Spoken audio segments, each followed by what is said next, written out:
కల్కి 2898 కథ కాశీ, కాంప్లెక్స్, సంభాల అనే 3 ప్రపంచాల మధ్య సాగుతుందని దర్శకుడు నాగశ్విన్ అన్నారు. ప్రభాస్ హీరోగా ఆయన దర్శకత్వంలో రూపొందుతున్న సైన్స్ ఫిక్షన్ స్టోరీ ఇది. దీపికా పదుకోన్, అమితాబ్ బచ్చన్, కమల్ హాసన్, దిశా పటాని కీలక పాత్రలు పోషిస్తున్నారు. 2 భాగాలుగా ప్రేక్షకుల ముందుకు రానున్న ఈ చిత్రం పార్ట్ 1 జూన్ 27న ప్రేక్షకుల ముందుకు రానుంది. ఈ సందర్భంగా ముంబైలో ప్రీ రిలీజ్ వేడుక జరిగింది.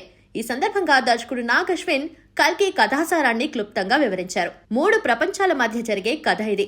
పవిత్ర గంగానది ఒడ్డున ఉన్న కాశీ లేదా వారణాసి ఈ ప్రపంచంలో మొదటి నగరమని అనేక పుస్తకాలు, శాసనాల్లో ఉంది.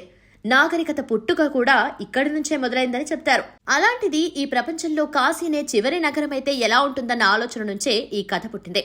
మానవుడు బతకడానికి అవసరమైన వనరుల కోసం ఇక్కడి ప్రజలు నిత్యం పోరాటం చేస్తుంటారు. జీవనది అయిన గంగా ఎండిపోవటంతో కాశీ ప్రజలు దుర్భర జీవితాన్ని అనుభవిస్తూ ఉంటారు. అదే సమయంలో తిరగేసిన పిరమిడ్ ఆకారంలో ఉండే ప్రదేశమే కాంప్లెక్స్. ఆకాశంలో కిలోమీటర్ మేర ఉండే ఇక్కడ లభించని వస్తువు, పదార్థం అంటూ ఉండదు. ఒక ముక్కలో చెప్పాలంటే అదొక స్వర్గం. నీరు, ఆహారం, పచ్చదనం ఇలా ప్రతిదీ అక్కడ ఉంటుంది. కాశీ ప్రజలు ఎప్పటికైనా కాంప్లెక్స్ వెళ్లి అన్నిటినీ ఆస్వాదించాలనుకుంటారు. ప్రపంచంలో ఎక్కడా లేని వనరులు కాంప్లెక్స్ లో ఉండటంతో అవి కాశీ ప్రజలకు అందకుండా కొందరు నియంత్రిస్తూ ఉంటారు.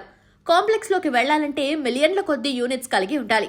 ఒక రకంగా అక్కడ అడుగు పెట్టడం అంటే జీవితాన్ని పణంగా పెట్టడమే.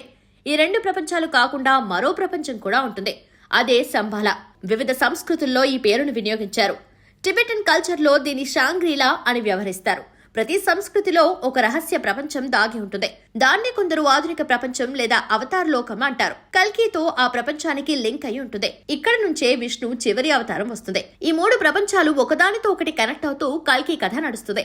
ఈ అంశాలను దృష్టిలో పెట్టుకుని కాంప్లెక్స్ లో మనుషులు, వారుండే వాహనాలు, ఆయుధాలను డిజైన్ చేసుకున్నాం.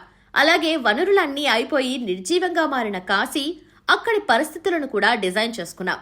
ఇక్కడ డబ్బును యూనిట్స్ తో కొలుస్తారు. బౌంటీ హంటర్స్ యూనిట్ సంపాదించి కాంప్లెక్స్ కు వెళ్లాలనుకుంటారు. అదే వాళ్ల జీవితాశయంగా బతుకుతారు. ఇక సంభాల అనేది అతిపెద్ద శరణార్థి క్యాంపు లాంటిది. ప్రపంచంలో ఉన్న అన్ని మతాలు, సంస్కృతులకు చెందిన వాళ్లను కాంప్లెక్స్ సభ్యులు వేటాడి హతమార్చగా మిగిలిన వాళ్లు తలదాచుకునే ప్రదేశం. వీరిలోనే రెబల్స్ కూడా ఉంటారు. కాంప్లెక్స్ సభ్యులతో నిత్యం పోరాటం చేస్తూ ఉంటారు. ఇలా ఈ 3 ప్రపంచాల మధ్య నడిచే కథ, వాటి మధ్య ఏర్పడే సంఘర్షణలే కల్కి కథ అని నాగశ్విన్ చెప్పుకొచ్చారు.